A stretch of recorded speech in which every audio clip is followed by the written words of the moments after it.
Now then guys, how are you doing? Chelsea Football Club, what on earth is going on? Absolute shambles. Roman Abramovich leaving the club, Todd Boehly taking over, Graham Potter joins, it's all rosy, isn't it? And then it just all falls apart. Nearly £500 million spent in this season, and it's got him nowhere. So, with Graham Potter gone, Frank Lampard has rejoined the club. Not a decision. And I understand why it's been made, but not a decision that I agree with. I think they could have gone out and got someone better to see them through to the end of the season with a more long-term plan, considering the amount of money they spent. But let me know about that in the comments. Let me know what you think of Frank Lampard's appointment. However, today, 3 seasons, as always, to rebuild Chelsea. Now, I say rebuild, the team's there. We've just got to find the right tactic for them, the right style, and then I'm sure the glory will come. So yes, if you are new to the channel, please like and subscribe. It would mean a lot as this channel continues to grow. But let's get into, maybe not rebuilding Chelsea, but certainly fixing it. Right, so here we go, and the first thing you can see is the English transfer window is in progress as expected. £487 million we have spent in this transfer window, or across the 2 transfer windows. Obviously, it resets them all back. This is the most up-to-date database, including the January transfers. Enzo Fernández joining for £103 million from Benfica. So yes, but when we look at the club info for Chelsea, you know, they are full of pedigree. The media prediction is 5th place. More or less everything is 5-star. Plenty of trophies down the bottom. When we look at the history of the club, the last won the league in 2016-17, and they've minced about basically in the top 3, more or less all the way through. They recently had Champions League success in 2021, like I said, the Premier League in 2017, the World Club Championship in 2021, that was a good year for them. They also won the Carabao Cup in 2015 and the FA Cup in 2018, so like I say, there's lots of players with winner mentalities in there. So finances then, £19 million left to play with. That overall balance is £25 million. I am not going to bring anyone in unless I find someone who is drastically going to improve this team. The big thing for me in this transfer window is maybe to get rid of some of the dead wood now. Try and thin out this squad because there's a lot of players. They've brought a lot of players in over the summer as well that have dropped into the under-21s. Some of those players we'll be having a look at shortly. But when we look at the debt and loans, the net debt is £378 million. Wowzers. With that transfer debt, £324 million. So yeah, we're not in a great place for debt. So I was just talking about that development centre, and there's plenty of wonder kids in there. Noni Manduke, I think that's how you pronounce his name, he joined from PSV for £30 million. Well, it's some of these wages, 100k per week to sit in the under-21s. He's loan listed, hopefully we get him out and he continues to develop. Andre Santos, another one who was just recently joined, £12 million from Vasco. And yeah, again, 50k per week to sit in under-21s. But when you look at the squad and you look at the wages, Raheem Sterling is getting paid 350k per week, Koulibaly is getting paid 300k per week, and N'Golo Kante, which I think he justifies it 300k per week myself. Reece James in there at £250,000 as well. And when we look at the transfer value of players, Enzo Fernández obviously over £100 million. Mudryk, 93 million. The jury's out on him obviously. He hasn't done a lot since he come to England, but hopefully I can get the best out of him. I say that though, tactically, I'm not really playing the way he wants to play. That's where I'm at the minute. I'm playing basically a 5-2-3.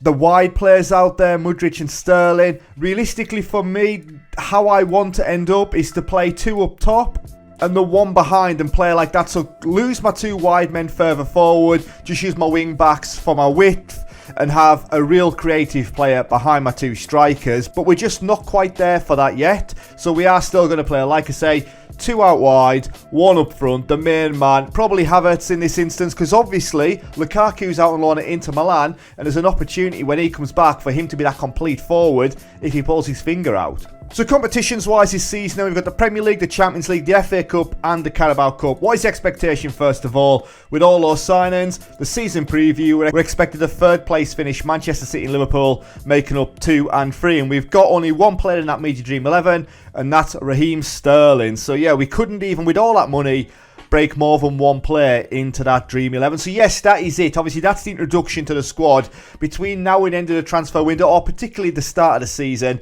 I'm going to look out for in this squad. Maybe trying to recover some of that debt. And if I find a player that is really going to improve the squad, I might go out and buy them. Right then guys, so as it stands, nothing's happened in this transfer window. I've not brought anybody into the club and I've not let anybody go. There's no interest in my players. Ziyech I've been trying to move on, and Captain America, Pulisic, I've also looked to try and move on, but there is zero interest. Their wages are absolutely killing us. Nobody's interested in paying 200k per week for a player that won't fit into our first team. So, as it stands then, we'll just go through it again. So, finances wise, £20 million now in the transfer budget. Debt and loans, not really changed. That's summary, £19 million now in the red, but we're still not in a good position. Tactics wise then, we're going to line up with Mendy in goal, Thiago Silva, Koulibaly, Fofana, Cucurella and James out wide, Fernández and Kanté in the middle with Mount behind, João Félix and Kai Havertz up front. We are going to play that 5-2-3. We're going for a balanced mentality this time round. Playing the tiki-taka for the time being. I may look at going for the Gegenpress later on. We'll see how we get on this season. But yes, that's the 11 we're lining up with. Not a lot else to talk about. Like I say, just to remind ourselves for the competitions, we've got the Premier League, the Champions League, the FA Cup and the Carabao Cup, and we're expected a third place finish, but with all the money that we spend, surely anything other than top spot isn't enough. Right, so season 1 is down and we got a 4th place finish. Not ideal at all, but 6 points behind Manchester City, who it looks like have just pipped Arsenal to the Premier League crown. Could that be a premonition right there? As it looks like, I say, Arsenal have dropped it on the final game of the season and have ended up in 2nd place. Like I say, 6 points behind Manchester City. It was close at the top. 5 teams getting 70 points or above.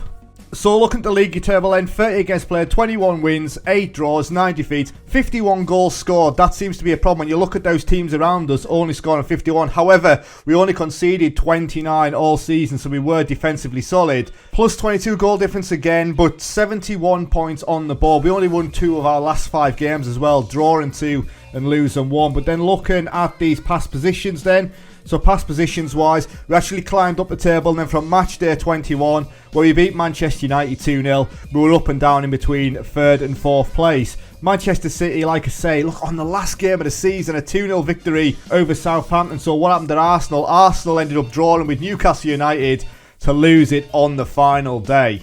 So competitions wise then, like I've just touched on, a 4th place finish in the league. In the Champions League, we were knocked out in the quarter-final by Real Madrid. We were beaten 3-1 there. On aggregate 2-0 at home. In the FA Cup we had an absolute shocker. We were knocked out in the 3rd round. It was a replay as well against Aston Villa. Thiago Silva missing a penalty on 60 minutes. At that point we were already 2-0 down. But we did end up winning the Carabao Cup 4-2 against Manchester City. Aubameyang with a goal in first half extra time, making it 3-2. And then Kai Havertz wrapped it up, there you go, within the 6-yard box, making it 4-2. A fairly even game, I would say. 16 shots, 7 on target for us, 21 and 9 for them. Mendy with a 6.9, man of the match performance from Mason Mount with an 8.9, with 2 assists as well. So finances wise and how we're looking, not great, I'll be honest, at £174 million in the red, with that transfer budget of £125 million. Now I would expect a reset here when we go into the start of the season. You know, we started last season at £210 million in the red, and then we worked our way up. Once all that additional revenue was added, we ended up £28 million in the red. So in fairness, we should just about break even before the start of the season. But like I say, £125 million to play with. Debt and loan wise, we're currently at £460 million net debt, and that transfer debt of £234 million. So player stats wise then, the top goal scorer for us was Kai Havertz with 24 goals. As always, I will have a look and see where he ended up. So Erling Haaland dominated with 41 goals. Mitrovic second place with 20. So out of the goal Havertz scored, he didn't score too many in the league, so we'll break back and see that again. So Kai Havertz then only scoring 11 goals in the league, 24 in all competitions. High substitute rating was Mason Mount with a 7.1. Most assists was Mason Mount with 12. Best pass completion was Thiago Silva with 93%. Most player of the match awards was Mount and Mendy with 5 apiece. Most yellow cards was Reece James with 13. And red cards wise, we had 3 players, so Mount, James and Cucurella with 1 apiece. And then looking at those team stats, so team stats wise, we scored 51 goals, which is the 10th best. That's where we need to improve. Clearly, we need some more attacking power up front. Goals conceded 29, which is the best. Yellow cards wise 64, which is the 10th best.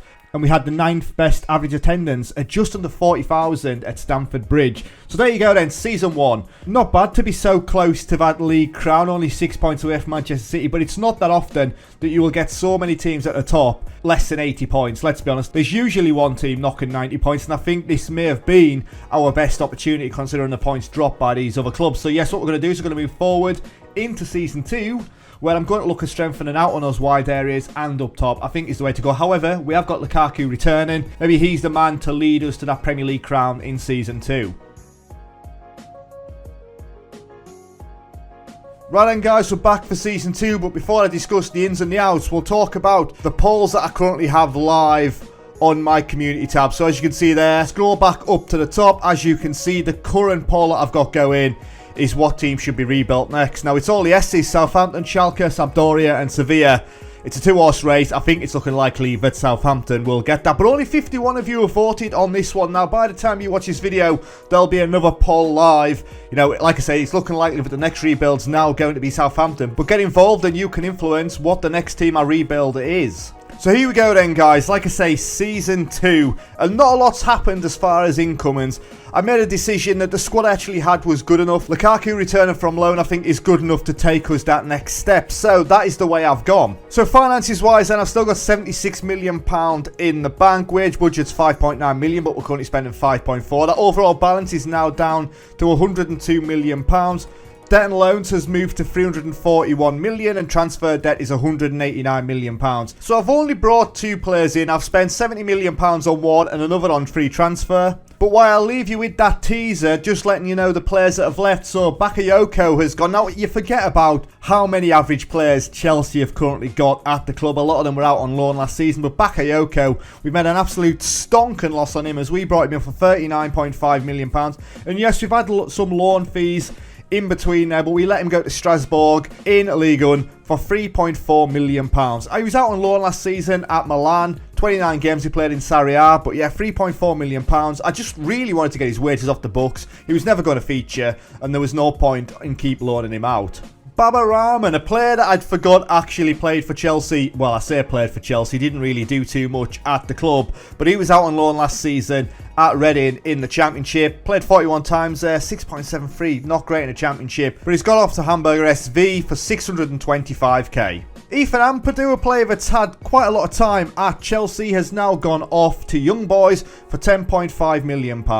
Now, he joined us in the 2017-18 season for £2.5 million from Exeter, and we've had him out on loan basically all the way through. But yeah, £10.5 million coming in for Ampadu. He's played 2 games and scored 1 goal in the Swiss Super League so far. Thiago Silva has left the club. He has gone off to Palmeiras back in Brazil. He's gone for £1.4 million. Actually played 33 times this season. He wanted to move on. He's winding down. Now, he really is winding down at 38 years old. And he's gone to Palmeiras and he's getting paid 4k per week. That's insane. Another player to leave was Malang Sarr. He has gone off to West Ham United after being on loan last season at Monaco. He only played 6 times for Monaco last season. We got him in on a free transfer, so we've made some money here, some decent money as well, as he went to West Ham for £22 million. And then finally, a player that I do really like, Ruben Loftus-Cheek. I would have liked to have kept him at the club, but he's just got no future with us. He's not even a backup. He played in the first team last season where he only managed 5 starts. Now, for me, you know, especially when I've strengthened in the midfield, he's not a player that was ever going to feature, so he's gone off to Lazio for 6.5 million, which we've basically given him away. This guy, you know, we should have got 15 to 20 million pound for him. So coming in then, the first player through the door on a free transfer is Milan Skriniar. Now, he's a really, really top-notch player. World class, I might say. We got him on a free. He played 32 times for Inter Milan. And when his contract was being ran down in January, I jumped straight in and got him. And when we look at his attributes, that heading, marking and tackling, 16, 18, 17... the passing could be higher because I do play with a ball-playing defender, and it is only 12, but that strength 18, jump and reach 16. This guy, like I say, is an elite centre-back. And then bringing in a world-class midfielder, I've brought in SMS, Sergei Milinkovic-Savic. What a player this guy is, 28-year-old, absolute top-tier central midfielder, and I've brought him for £70 million from Lazio. Now, that is big money, but I only wanted one marquee signing. That's what I decided in the break. I thought it's the best thing to do. Let's just bring in one player. Let's not overload. That's just what Chelsea do, just bring in player after player, loan after loan. Not this time. £70 million on SMS. 36 games, 9 goals, 6 assists, 6 player of match performances, a 7.37 rating for Lazio in the Serie A last season. I don't need to say any more. This guy is top class. So tactics-wise, this is how I would like to line up with Mendy in goal, Cucurella, Skriniar, Koulibaly and James. Now, we've obviously got other players who can drop in there, such as Fofana. He can drop into the middle. We've got Fernández, Kante and SMS. Again, Fernández could play higher, with Kovacic then sitting in that defensive role. Fofana is a player that we really need to watch out for now. He was out on loan last season at Real Sociedad where he played 29 times, scoring 13 goals. And Liverpool put a loan offer in for him, and I thought, well, if he's good enough for Liverpool, he's certainly good enough for us. So he comes right into our starting 11. And I'm interested to see what Fofana will do this season. Sterling out on the other side and Lukaku up front. That is a quality starting 11. Even if you say Fofana isn't quite there yet, then Mudryk could drop into that position. So yes, very happy with that. Hopefully this team takes us to that top spot, winning the Premier League and pushes us further on in the Champions League. I think we could have total domination this season. But I've said stuff like this before and we end up with Europa League. So speaking about the Europa League, then obviously we haven't got that this season. We've got the Champions League, but we've got the Premier League, the Champions League, the FA Cup and the Carabao Cup. And we are the Carabao Cup holders. Looking at the season preview then, we're expecting the 3rd place finish. We haven't actually got any players in the Media Dream 11, even though we've strengthened. Maurizio Sarri becomes the Manchester United manager. Where did Ten Hag go? So he was released at the end of the season. They weren't happy with what he brought in that first season of letting go. And Maurizio Sarri gets the opportunity. But what are the board thinking of all this? Because I didn't really touch on their club vision in the first season. I thought, well, we all know what the board want. They want us to win the league. They want us to win every single competition we get into. So for this season, then, they want us to reach the last stage of the Champions League, qualify for the UEFA Champions League next season. So all they want is a top 4 finish, reach the last stage of the FA Cup and be competitive in the Carabao Cup. I don't see any words win within all of that. That worries me, you know. I thought we'd have more ambition than that. They'd at least want us to be winning some of these competitions. And what about the supporters then? So to finish above West Ham, finish above Arsenal, Liverpool, Tottenham, the lot. Play entertainer football, play attacking football, sign high reputation players. Obviously, they are delighted. But there's nothing again here about winning the league. So schedule-wise, then, we've had a fantastic pre-season. We have blown teams away. However, Monaco, probably the only top-tier team there, I would say. And that is being generous to Monaco. But we start off, we've got a tough run in to start with against Manchester United. Sarri up against his own club on the first game of the season. Then Tottenham, Wolves, Newcastle and Bournemouth as my first 5 games. And then we have Manchester City as game number 6. So yeah, a real test for us at the start of the season. But I think we're up to the challenge. So let's move forward to the end of season 2 and see how we got on. Right, so it's only took us 2 seasons and we've ended up winning the Premier League. 3 points clear of Liverpool. And like I say, I think the league winner last season finished below 80 points. And there was 2 of us that finished over 80 points this time round. So last season was probably our best opportunity. But we have won the Premier League. It's taken us 2 seasons, but we're back at the top. So looking at the league table then, more in depth. We got 38 games played, 26 wins, 10 draws. 10 draws this season, that is shocking. Who did we drop points against? So the likes of Brentford, Fulham, Crystal Palace. We actually drew against Brentford twice this season. And Fulham as well when we look at it. A 1-1 draw with Newcastle towards the back end of the season as well.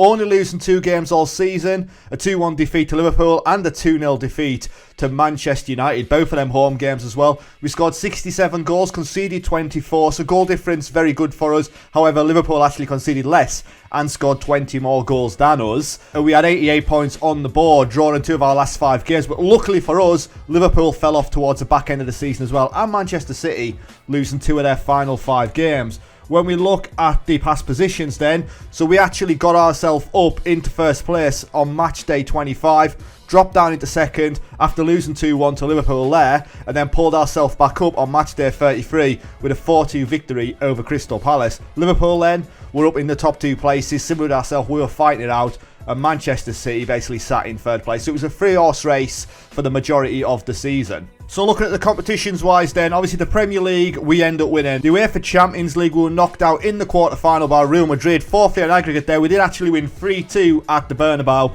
When we look at it, Tchouaméni actually with a goal on 110 minutes, breaking hearts. And was it a worthy winner? Carvajal with the ball there.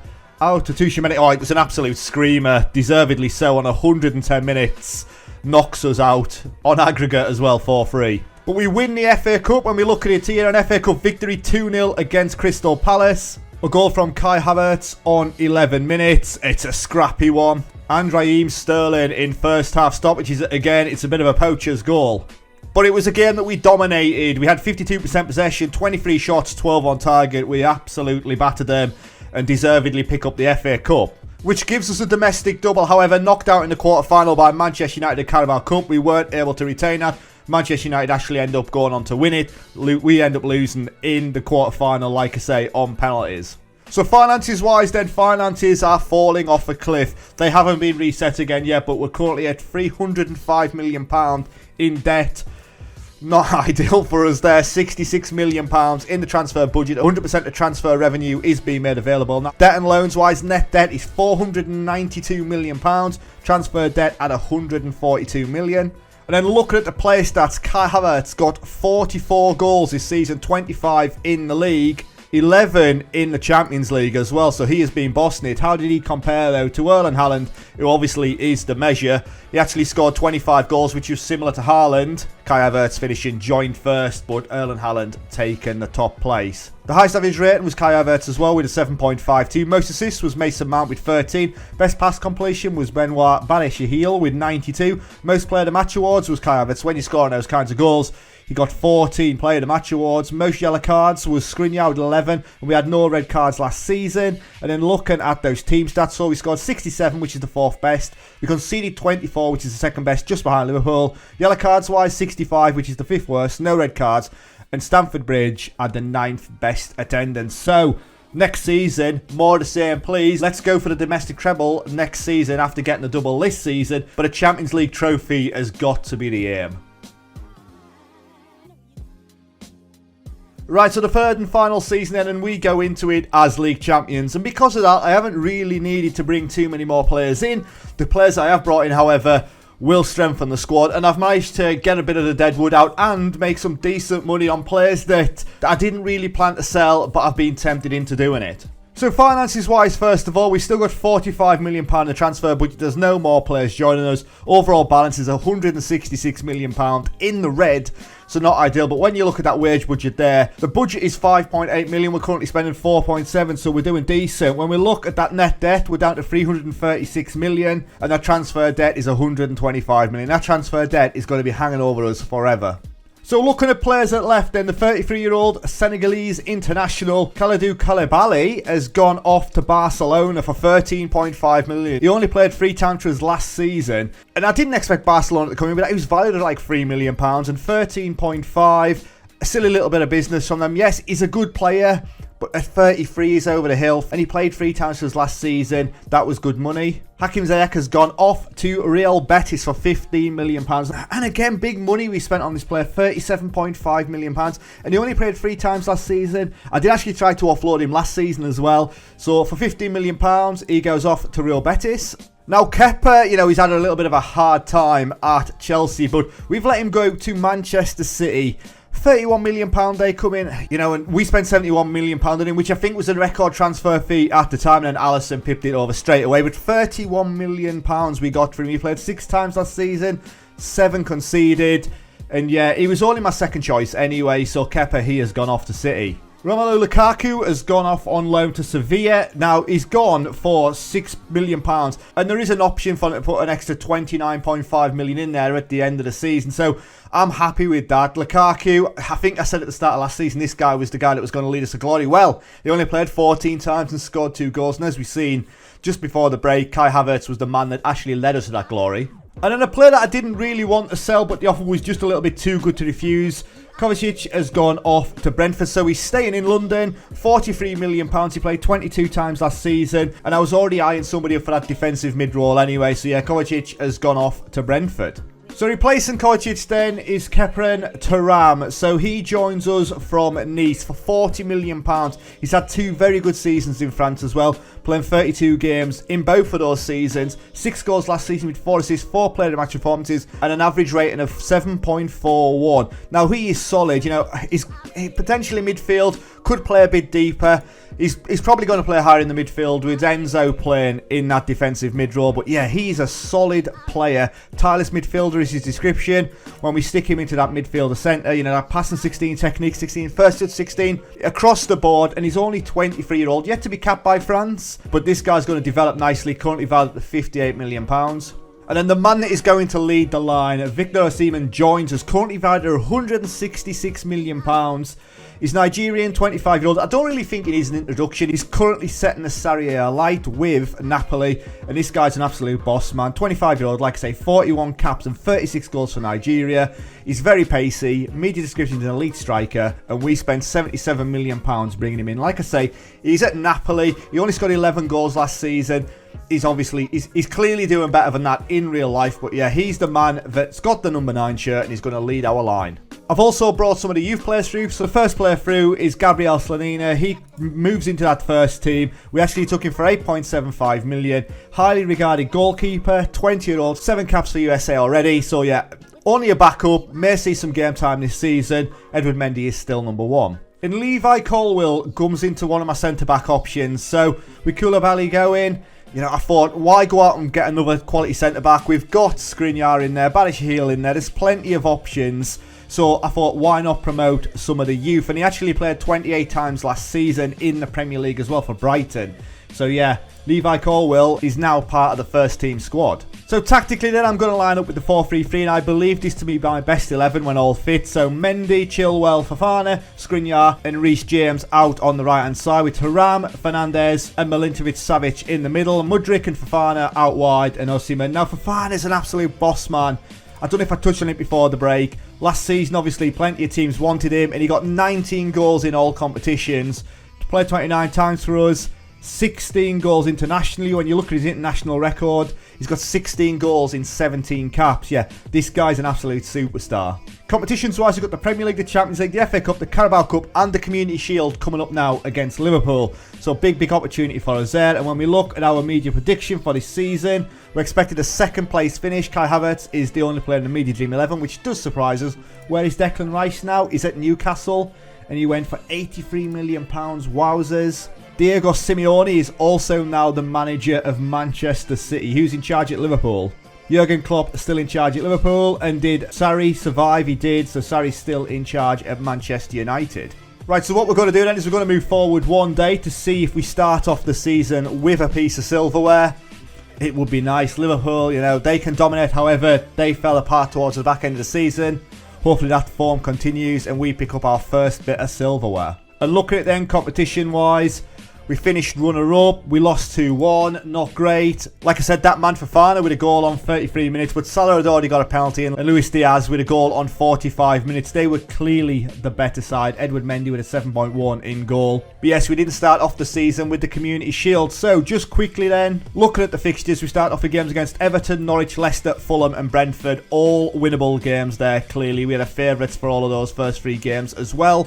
So yes, hopefully we hit the ground running. Not the ideal start with that loss against Liverpool, but onwards and upwards. Right then guys, so we are at the end. However, are we at the end? As you can see, Champions League final in Munich. There you go. What more can I say? We've got to the Champions League final as well as winning the league. But I think it's only fair that we skip forward a day and hopefully end on a high. We didn't start the season great. Obviously losing that Community Shield final to Liverpool. So can we end with a bit of silverware or have I jinxed it again? Right, so we're just going to sim forward for one day. Come on. PSG though. They obviously want that Champions League crown for themselves. But we have absolutely dominated the Premier League this season, so all signs point towards us winning it. And let's have a look as we go to PSG. There we go, 4-1 Champions League winners, and we absolutely dominated. Osimhen with 2 goals on 47 and 61. Araujo for them getting an own goal, 77 minutes, and then N'Golo Kante wraps it up on 91 minutes. Let's have a look at it. As Kante doesn't get too many goals, but Enzo, the save by Donnarumma, Mudryk, and Kante is there. He wraps it up and we win the Champions League. So what a way to end the season. That Champions League silverware to go in the cabinet with the Premier League silverware as we finish 11 points clear of Liverpool. We absolutely dominated. And as you can see there, there was a drastic change to formation when I just thought, you know what, we're just going to outscore everybody, and you can see a plus 74 goal difference as I went with Kai Havertz and Fofana up top. Offensively, we are an incredible team, and when we look at it here, we played 38 games, 29 wins, 4 draws, 5 defeats, 101 goals scored, 27 conceded, plus 74 goal difference, 91 points on the board.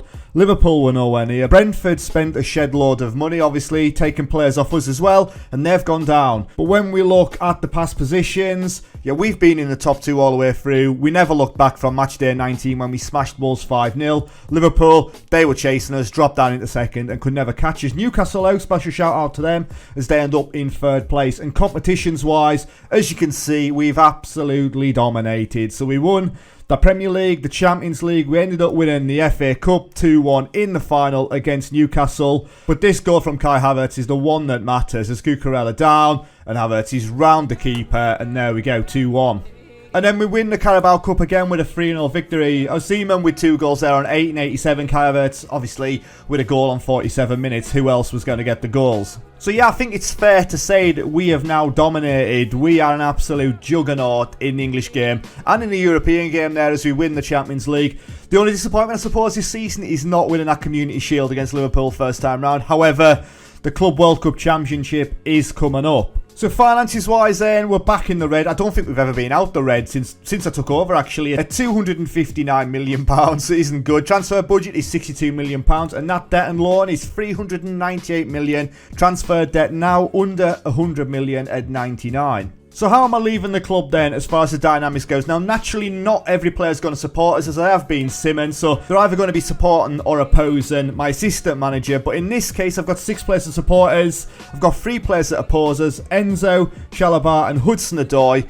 Aren't a fan. And the reason Hudson-Odoi isn't on my side is he just wants to leave. So looking at the player stats then, Kai Havertz got 36 goals this season. What a season for him. When we look at the player stats, Erling Haaland scored 29 goals. And then I had Fofana with 20 goals, Havertz with 19 and Osimhen with 16. So 3 out of the top 5 goal scorers. But Erling Haaland, like I say, he's an absolute machine. Fofana had the highest average rating at 7.41. Most assists, Raheem Sterling with 20. Best pass completion was Levi Colwill with 91%. Most player of the match awards was Kai Havertz and Fofana with 9 apiece. Most yellow cards was Skriniar with 18. And most red cards, Wesley Fofana, Skriniar and SMS with 1 apiece. And then when we're looking at those team stats, so team stats wise, 101 goals scored, which is the best. 27 goals conceded, which is the best. 93 yellow cards, which is the worst.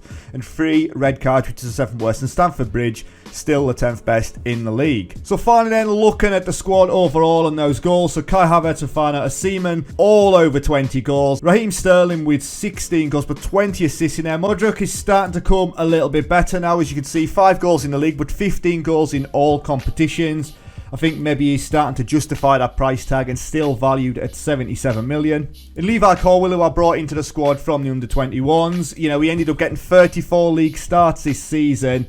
What's he now valued at? £59 million. And he's been capped by England at 22-year-old. So, yeah, I'm definitely leaving you in a good place. From the development centre, there's still opportunity there. But we haven't had any good youth intakes in the last 3 seasons. So, hopefully, fingers crossed, if you were to pick up this save, which will be available in the description below, then, yeah, you might get a couple of golden generations over the next couple of seasons. But highly unlikely if these 3 seasons are anything to go by. And then finally then, looking at the job history-wise, so the first season we got a 4th place finish, but we did win the Carabao Cup. In the second season, we won the Premier League and the FA Cup. And then in the 4th season, you know, we've completely dominated the Champions League, the FA Cup, the Premier League and the Carabao Cup. You know, 2 Premier League crowns in 3 seasons is not a bad place to go. And then when we look at the overview, I only brought in 4 players throughout this entire rebuild, costing £237 million. I sold 35 players for £193 million. I brought in Victor Osimhen for £77 million, which was my highest fee spent. And my highest fee received was £43 million for Mateo Kovacic. So there we go, absolutely dominating. So yes,